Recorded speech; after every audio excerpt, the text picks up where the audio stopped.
October 22, 1943. Aegean Sea, 0400 hours. Moonlight lies flat across the Caso Strait, turning the water into a sheet of silver. The destroyer Adrius pushes through it at 24 knots, her hull trembling with every surge. The engines groan like tired lungs. Black smoke trails behind her, too dark, too heavy, a beacon for anyone hunting. On the bridge, Commander Ioannis Toumba studies the horizon. His ship is 31 years old. Her boilers leak, her plates creak, and her guns are relics of another century. The world has already written her obituary. Even British officers whispered that these exiled Greek destroyers were liabilities, too slow, too fragile, too outdated to survive modern war. But tonight, Adrius is the only shield between a vulnerable Allied convoy and the Axis stronghold on Rhodes. A faint chirp breaks the quiet. Radar contact, multiple fast-moving returns, bearing 045, closing quickly. German E-boats. And in that moment, outnumbered, outgunned, and commanding a ship the world mocked, Commander Tombas makes the decision that will define Adrius forever. He orders full speed ahead, straight into the threat. When Germany occupied Greece in April 1941, the Hellenic Navy faced extinction. Its modern ships had been sunk or captured. What remained were 6 destroyers built before or during the First World War: Adrius, Vasilisa Olga, Pendos, Spetsai, Canaris, and Vasiliki, all aging hulls with tired machinery and outdated weapons. Most had been commissioned when naval warfare still relied on visual spotting and basic gunnery tables. By 1941 standards, they were decades behind. Yet these ships escaped to Allied-controlled Egypt, carrying shattered crews who had watched their homeland fall in real time. Their boilers leaked, their engines stalled without warning, and several still ran on pre-war fire control systems requiring manual calculations. For the British, they were backups, useful only because there was nothing else left to send into the Aegean. But the Aegean Sea had become a critical corridor for the Axis. German and Italian convoys shuttled troops, ammunition, and fuel between the Dodecanese islands. Luftwaffe patrols covered the skies. Italian MAS torpedo boats prowled night waters. Submarines lurked beneath narrow channels. The Allies had minimal reach here. Submarines struggled in shallow island chains, and long-range aircraft could not loiter over targets. Someone had to disrupt these convoys. Someone had to challenge Axis sea control. And the only ships available were the ones the world dismissed as relics.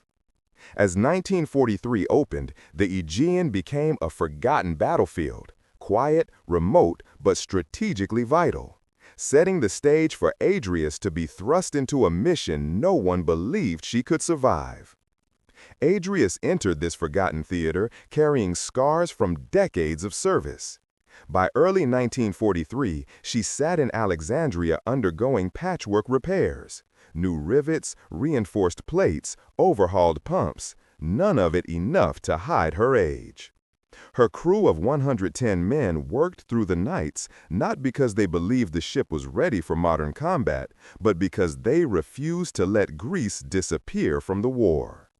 Commander Ioannis Toumbas, then 42, embodied that determination. A disciplined officer with a reputation for calm judgment, he had trained in Britain, studied navigation in France, and memorized Aegean coastal charts well enough to navigate them in darkness. Yet what mattered most now was not skill, but resolve. His country was occupied, his navy shattered. Adrius was the last weapon he had left. Through 1943, German pressure in the Dodecanese intensified. After Italy's surrender in September, the Germans scrambled to seize the islands before Allied forces could use them. Rhodes, Kos, Leros, each became a target. Every Axis convoy reaching these islands strengthened their grip. Every convoy disrupted gave the Allies a chance to hold on. That is why, on October 22, 1943, Adrias received her orders. Escort an Allied supply convoy from Alexandria to Leros, one of the last islands resisting German occupation. The route required passing through the Caso Strait, a narrow, exposed waterway watched by German E-boats, Italian torpedo craft, and Luftwaffe reconnaissance. The Royal Navy had few resources to spare. The job fell to Adrias and one British corvette. It was a mission designed around necessity, not hope. A mission placed on an obsolete destroyer and a crew determined to prove that they were not relics of a lost war. And the moment they entered the strait, everything would depend on their decisions. Life aboard Adrias was defined by contradictions. A ship near the end of her mechanical life, crewed by men at the height of their courage. Most of them were barely in their 20s, former merchant sailors, naval cadets who never expected combat, and veterans who had seen Greece collapse and refused to surrender. They slept in cramped compartments filled with the smell of fuel oil and aging machinery. Every vibration, every metallic groan reminded them that the ship they depended on could fail at any moment. Yet morale aboard Adrias was strangely resilient. The crew had something no amount of technology could replicate: purpose. They felt they were carrying their occupied homeland on their shoulders, and every mile sailed under the Greek flag, now fighting from exile, was an act of defiance. When orders came to escort the convoy to Leros, no one complained about the danger. They had been fighting the entire war from a position of disadvantage. This mission was simply one more test. Technically, Adrias should not have been in frontline service. Originally built for the British Royal Navy as HMS Boreas in 1912, she had survived 2 global conflicts, modernization attempts, and years of heavy use. Her boilers required constant nursing, her turbines overheated, her hull plates flexed in rough seas. Her maximum speed, once 29 knots, had degraded to barely 25. Her weaponry also showed her age. 7-inch main guns were reliable but slow to traverse, and her anti-aircraft suite was thin compared to contemporary destroyers. Radar had been added hastily, its reliability inconsistent.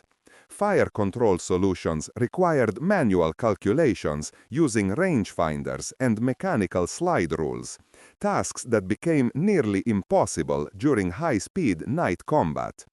But where Adrias struggled mechanically, she excelled in one overlooked area: maneuverability in tight waters.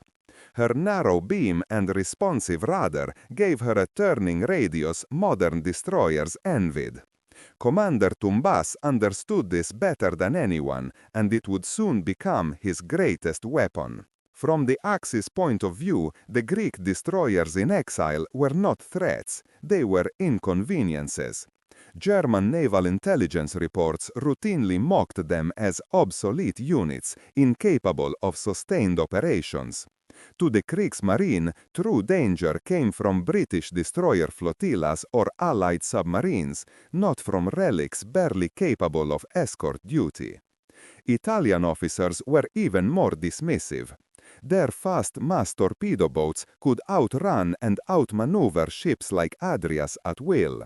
Luftwaffe pilots regarded them as easy bombing practice, slow targets with thin decks and minimal anti-aircraft protection. In the Aegean, Axis forces believed themselves untouchable.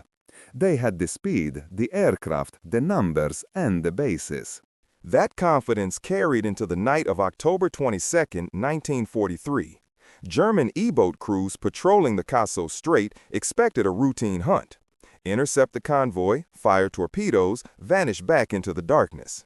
They believed no Allied surface ship could possibly challenge their dominance. They were wrong. Commander Tumbas refused to fight conventionally.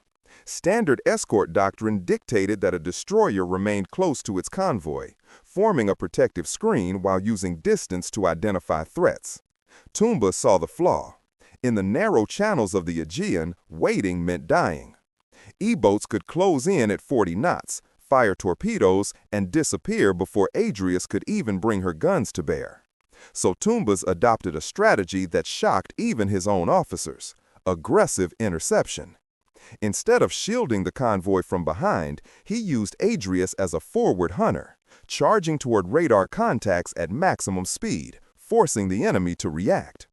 A 31-year-old destroyer with manual fire control systems had no business taking the offensive against modern German craft. But Tumbas trusted in maneuverability, darkness, and surprise. This was not bravery for its own sake. It was mathematics. A torpedo fired from distance could wipe out an entire convoy. But an E-boat forced into evasive action couldn't launch effectively. His plan was simple: don't let them get close enough to shoot. The Aegean Sea is a battlefield unlike any other, an archipelago carved into narrow channels, shoals, hidden reefs, and black silhouettes of islands rising suddenly from calm water. Navigation was as much art as science. Radar signals bounced unpredictably off rugged coastlines. Distances that looked safe on a chart could become death traps at night. The Caso Strait, which Adrius had to pass through, was one such bottleneck. Barely wide enough for maneuvering at speed, it funneled ships into predictable paths. For the Axis, it was the perfect ambush zone. E-boats could strike from two directions, supported by radar-equipped observation posts on nearby islands. Luftwaffe aircraft could arrive within minutes from roads. But geography works both ways. Tumbas knew the Aegean intimately: its currents, its shadows, its deceptive calm. He understood how to hide a ship behind the dark profile of an island, how to use shallow waters to make torpedoes run aground, how to force faster enemies into tight turns where their speed became a liability. The sea had its dangers, but for a commander who knew how to read it, the geography became a weapon. The men aboard Adrius carried invisible weight.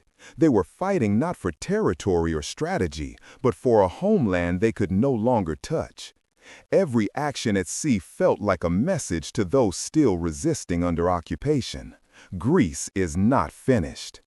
This responsibility forged a unique psychological resilience. Crew members spoke of a sense of debt to their families, to the fallen ships of 1941, to the flag that still flew from their mast. When the mission to Liros was announced, even the youngest sailors understood what failure meant. If the island fell, Greek defenses in the Dodecanese would collapse, and with them, the last Allied foothold in the region. The Axis saw Adrius's outdated metal, but her crew saw themselves as the last blade left in Greece's hand. That belief transformed fear into determination. When radar contacts appeared on the night of October 22nd, no one froze, no one panicked. Because psychologically, they had already accepted the truth. They were not fighting to survive. They were fighting to matter. Midnight rolled past as Adrius advanced ahead of the convoy, cutting through the darkened strait. The sea was quiet, too quiet. Tumbas leaned over the radar operator's shoulder, watching faint returns pulse across the screen. Specks, ghosts. Then suddenly, 3 solid blips materialized at once. Multiple fast craft, bearing 045. E-boats. Tumbas reacted instantly, hard to port. The old destroyer heaved into a tight turn, her hull groaning as if protesting the sudden violence. But she obeyed. The helmsman felt the deck shudder beneath him, the vibrations rising as the turbines pushed for every knot they could muster. Down in the engine room, stokers fed fuel like madmen, forcing steam pressure into the red. Moments later, white streaks cut the water ahead, torpedoes, running shallow, aimed at the convoy. Sound the alarm. The forward gun crew snapped into position. Spotters scanned the black horizon. Then the silhouettes appeared, 3 S-boats, sleek, predatory, slicing toward the convoy at nearly 40 knots. Tumbas didn't wait. He charged them. Searchlights lit up. 7-inch forward gun roared, its flash illuminating the bridge windows. Tracers laced the darkness, punching holes into the night. One E-boat veered sharply, surprised by the destroyer's sudden aggression. Another attempted to cross Adrias's bow to fire a second torpedo run. Tombus anticipated the move. Adrias lunged, water churned violently at her bow. The German boat panicked and turned too late, barely escaping by meters. The near collision forced it off its attack line, spoiling its shot. The third E-boat, realizing the convoy was no longer the easy prey it expected, opened fire with automatic guns. Shells ripped across Adrias's deck, tearing into bulkheads and wounding several crewmen. But the Greek gunners stayed locked on target. Another blast, then another. An explosion brightened the sea. One E-boat hit, its stern erupting in fire. The remaining two fled into the darkness, unwilling to fight a destroyer that refused to behave like the outdated hulk they had been promised. But for Adrias, the night was far from over. Ahead, the strait narrowed even further, and the greatest danger still waited beneath the waves. The E-boats vanished into the night, leaving only the echo of their engines and a thin veil of smoke drifting across the water. But Tombus felt it. This wasn't the real attack. Maintain course, he ordered. The Caso Strait ahead was a bottleneck only fools or heroes would charge into at night. And in 1943, the Germans had turned it into a mine corridor so dense that even local fishermen whispered about the explosions they heard on calm mornings. At 0430, the radar went quiet. The sea turned mirror smooth. No gunfire, no engines, nothing. It was the kind of silence sailors feared most. Tomba stepped to the wing of the bridge, scanning the silver-black water. The moon was setting, darkness thickened. The old destroyer creaked gently as she threaded between the invisible walls of the strait. Then, a flash. Not light, heat, pressure, violence. A colossal explosion tore through the forward section of Adrias. The ship lifted out of the water as if struck by a giant hand. Steel screamed, bulkheads buckled, fire erupted from the bow. Men were thrown across the deck like rag dolls. A naval mine, one of the many seeded by German fastcraft, had detonated directly beneath the forward magazines. The front 20 meters of the ship simply vanished. When the smoke cleared, Adrias's bow was gone, sheared off at the bridge. The sea rushed in, swallowing compartments, dragging debris and men into the dark. Tombus shouted, though half the telephones were dead. The forward gun crew had disappeared. The lookout platform was gone. Twisted metal curled upward like the ribs of a broken beast. Seawater poured in so fast that the deck pitched downward within seconds. The British corvette behind them signaled frantically, "Abandon ship." But below deck, something unbelievable was happening. The engine room, the heart of the dying ship, was still intact. Boilers roared, pressure held. The destroyer still had power. She was mortally wounded, blind and flooding uncontrollably. But she was not sinking. Tombus made the kind of decision naval officers debate for generations. He refused to abandon Adrias. Stand by to seal compartments, form bucket lines, pump rooms 3 and 4, maximum output. The bridge crew stared at him in disbelief. The bow was gone. The ship should have been on the seabed within minutes. Yet under the moonlight, the headless destroyer kept moving, leaving a trail of smoke, fire, and defiance across the Aegean. The real battle had just begun. Adrias was no longer a warship. She was a floating wound. With her bow torn away, she plowed through the water like an injured animal, every wave threatening to collapse her shattered hull. The sea rushed into the exposed compartments, swirling around twisted steel and broken beams. Men crawled across debris to rescue the wounded, dragging them from the jagged edge where the ship simply ended. Tumba stood on the bridge, now the front of the ship, feeling the spray of the Aegean hit his face. The sensation was surreal. The destroyer's prow, the very symbol of her attack capability, was gone. Ahead of him was open ocean, but he refused to let the ship die. "Steer 2 points starboard, slow ahead," he ordered, voice steady. He knew the only chance was to reach Kalymnos or Turkey, the nearest landmasses where repairs might be possible. Down below, the damage control teams fought a losing battle against physics. Pumps roared, hoses snaked across the decks, and sailors worked ankle-deep in rising water. Every minute, the crew expected the alarms to scream as the hull gave way. The British corvette HMS Petard shadowed Adrius, begging again by signal lamp. Crew should evacuate. For hours, Adrius crawled forward at barely 5 knots. Her silhouette looked monstrous. Half a vessel, the rest torn open like a wound refusing to close. But her boilers kept breathing, her turbines kept turning, and her crew, bruised, bleeding, exhausted, refused to stop. At dawn, the horizon revealed the rocky outline of Kalymnos. They waren close, agonisierend close, but one more threat waited: aircraft. As sunlight spread across the sea, Luftwaffe reconnaissance spotted the crippled destroyer struggling toward the island. Radio messages went out. Fighters and bombers took off from Rhodes. The men of Adrias watched the sky darken with incoming shapes. Their ship was barely afloat. Their guns were damaged. Their forward AA mount had been blown into the sea. And yet they readied for another fight.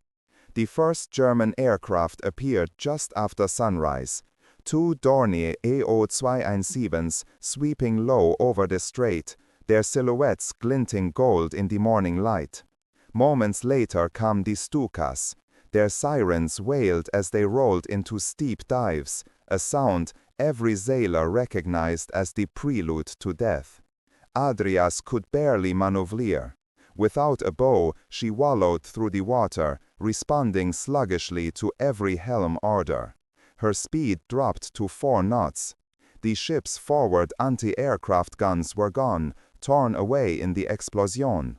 Only the aft 20 mm und ein single 40 mm Bofors remained operational. But the crew refused to panic. As the bombers descended, gunners braced themselves against the trembling deck. The first bombs splashed just meters off the starboard side, geysers of water crashing onto the exposed steel. The force rocked the ship so violently that several men were knocked flat. Tumba sparked orders from the bridge, his voice cutting through the chaos. "Keep her steady." Tracer rounds arced into the sky. A Stuka trailing smoke peeled away, limping toward Rhodes. Another attack run came in from port. Bombs screamed through the air, but again the pilots underestimated the crippled destroyer's resilience. Adrias turned just enough to throw off their aim. The explosions straddled the ship, but failed to finish her. Hour after hour, the Luftwaffe returned. Hour after hour, Adrias endured. By midday, the Germans shifted their strategy. Rather than risk more aircraft, they dispatched fast boats to intercept the destroyer before it reached shelter. But now, Adrias had help. Local fishing vessels appeared first. Tiny craft braving the open sea, carrying Kalymnian civilians who had seen the smoke and heard the distant explosions. They waved frantically, signaling Adrias toward a narrow inlet shielded by cliffs. Behind them, British and Greek commandos stationed on neighboring islands opened fire on approaching German boats, forcing them to withdraw. Finally, after 6 hours of non-stop attacks, the headless destroyer scraped into the protective waters of Kalymnos. Islanders rushed to the shoreline as Adrias, broken, burning, yet unmistakably alive, limped toward the harbor. When she finally dropped anchor, cheers erupted across the bay. The ship that should not have survived 5 minutes had sailed over 20 miles with no bow, fought off enemy aircraft, outrun E-boats, and carried her wounded crew to safety. For the men aboard, exhaustion set in only once they realized the truth. They had kept her afloat. They had brought her home. They had done the impossible. Adrius was gone in the sense that she would never sail again, yet she remained a living testament to defiance. A vessel built for another era had withstood modern warfare, not because of superior technology, but because of the people who refused to surrender. In her shattered steel and limping engines, one could see the weight of courage pressing against the limits of physics, logic, and expectation. The story of October 22nd through 24th, 1943 became legend among Greek sailors and Allied commanders alike. It illustrated that war was not merely a contest of ships, guns, and aircraft, but of ingenuity, determination, and audacity. Every ton of steel and every mile of hull was animated by human resolve. A crew that knew the odds were against them still dared to take the fight to the enemy. They rewrote the rules of engagement in the Aegean, forcing the Germans to reconsider their assumptions and divert resources they could ill afford elsewhere. In modern Greece, naval cadets study Adrius not for her speed or firepower, but for the lesson she embodies. Courage can equal or surpass technology. Old steel, when guided by willing hands and fearless hearts, can alter the course of history. Her bow may have been lost, her guns damaged, her deck scarred. But Adrius proved that the human spirit, refusing to yield, is the deadliest weapon of all. Her story remains. Her flag still flies in memory, and her defiance still echoes across the waves she once commanded.